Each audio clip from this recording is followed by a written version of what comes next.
هذا ليس بحجاب، وهذا ليس بحجاب، ومن تخرج بهذا ليست بمحجبة، ومن ترتدي هذا قبل خروجها من المنزل دون تغطية رجليها ليست بمحجبة.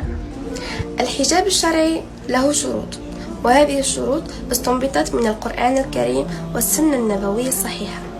على الحجاب الشرعي أن يكون ساترا لسائر البدن إلا الوجه والكفين، أن يكون فضفاضا، أن لا يشبه لباس الكافرات، وأن لا يشبه لباس الرجال، أن لا يشف وأن لا يصف ما تحته، أن لا يكون مطيبا، أي لا يجوز وضع عطورات عند الخروج.